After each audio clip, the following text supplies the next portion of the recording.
আজকে আমরা 1 মিনিটে জাবেদা করা শিখবো। 1 মিনিটে 1000 জাবেদা আমরা করার চেষ্টা করব। ঠিক আছে? জাবেদা করার সহজ নিয়ম, বাড়লে ডেবিট, কমলে ক্রেডিট। অবশ্যই দুইটা পক্ষ তার মানে থাকবে, কিছু একটা বাড়বে, কিছু একটা কমবে। যেটা বাড়বে সেটা ডেবিট পাশে লিখবো, যেটা কমবে সেটা ক্রেডিট পাশে লিখবো। আর মেইন যেটা মনে রাখতে হবে সেটা হইতেছে, পণ্য বলতে কোনো হিসাব হয় না। পণ্য বলতে কোনো হিসাব হয় না। হয় পণ্য ক্রয় হিসাবে যায়, না হয় বিক্রয় হিসাবে যায়। ঠিক আছে? আর ক্রয় যদি বাকিতে হয় পাওনাদারে হবে, ক্রয় বিক্রয় যদি বাকি থাকে তাহলে দেনাদারে হবে। এতটুকুই। আচ্ছা, আমরা যদি সহজ থেকে শুরু করি। ব্যবসায়ী এত টাকা নিয়ে শুরু করলো বা আরম্ভ করলো, তার মানে কি মূলধনটাই বানছে। তো ব্যবসায় যেহেতু টাকা আনছে, নগদ ডেবিট বা নগদান হিসাব ডেবিট, মূলধন হিসাব ক্রেডিট, কারণ ওটা তো মূলধন। আচ্ছা, প্রাইম ব্যাংকে 1000 টাকা দিয়ে অ্যাকাউন্ট খোলা হলো, তার মানে কি টাকা বাড়লো কই? ব্যাংকে। ঠিক আছে? তার মানে ব্যাংক হিসাব।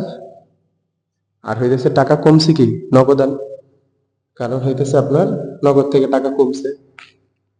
ঠিক আছে? আরো সহজ, ক্রয় করা হলো নগদে 20,000 টাকা, তার মানে কি ক্রয় করা হলো, ক্রয় কি করলে পণ্য বাড়ে, ক্রয় করলে পণ্য বাড়ে, তার মানে ক্রয় হিসাব কি ডেবিট। আর ক্রয় করার ফলে টাকা কমে, টাকা দিছেন টাকা কমে গেছে না, তার মানে কি নগদান হিসাব ক্রেডিট। সেম যদি বিক্রয় চিন্তা করেন, বিক্রয় করলে কি হবে? বিক্রয় করলে কি হবে? পণ্য কমবে। বিক্রয় করলে পণ্য কমবে, তার মানে বিক্রয় ক্রেডিট।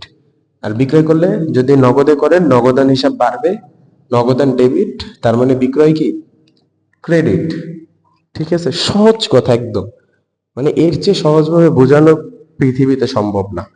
আপনি তো বুঝবেনই, যে কোনো কিছু একটা বাড়বে হয় কমবে। আচ্ছা, যদি বলি পাওনাদারকে পরিশোধ, পাওনাদারকে পরিশোধ করলে কি হবে? পাওনাদারকে পরিশোধ করছেন, ধরেন এই যে পাওনাদার, পাওনাদারকে কি টাকা পরিশোধ করছেন, তার মানে নগদ তো ক্রেডিট, এইটুক তো শিওর। তার মানে বাকি যেটা আছে সেটা ডেবিট। সহজ কথা, বাকি যেটা আছে সেটা ডেবিট। তারপর যদি আরো ধরি উত্তোলন হিসাব, ঠিক আছে, মালিক এত টাকা উত্তোলন করলো ব্যবসা থেকে, তার মানে কি নগদ টাকা কমছে, তার মানে আরেকটা যে হিসাব থেকে কোনটা উত্তোলন, উত্তোলন বাড়ছে। সহজ, একদম সহজ। শুধু এই একটা কথা মনে রাখলেই হবে, বাড়লে ডেবিট, কমলে ক্রেডিট। ঠিক আছে? পণ্য কখনো পণ্যের নামে হয় না, ক্রয় বিক্রয় নামে হয়। আরো সহজ যদি চিন্তা করেন, ডেবিট, ঠিক আছে, ডেবিটকে বলা হয় সব, ক্রেডিটকে বলা হয় আদম। আচ্ছা, সব মানে হইতেছে সতে হইতেছে সম্পদ, বতে হইতেছে ব্যয়। যত ধরনের সম্পদ আছে ডেবিট, যত ধরনের ব্যয় আছে ডেবিট।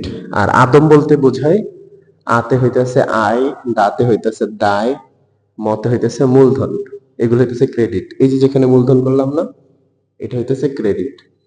এটা আরো বড় ধরনের, মানে আরো কঠিন ভাবে শিখার, কিন্তু সহজ, একদম সহজ। যখন একটা ছেলে 9-10-এ পড়ে, সহজ কথা, বাড়লে ডেবিট, কমলে ক্রেডিট। পণ্য বাড়লেও ডেবিট, পণ্য কমলে ক্রেডিট। নগদ টাকা বাড়লে ডেবিট, নগদ টাকা কমলে ক্রেডিট। দুনিয়ার যা আছে, আসবাবপত্র বাড়লে ডেবিট, আসবাবপত্র কমলে ক্রেডিট। সহজ। ধন্যবাদ।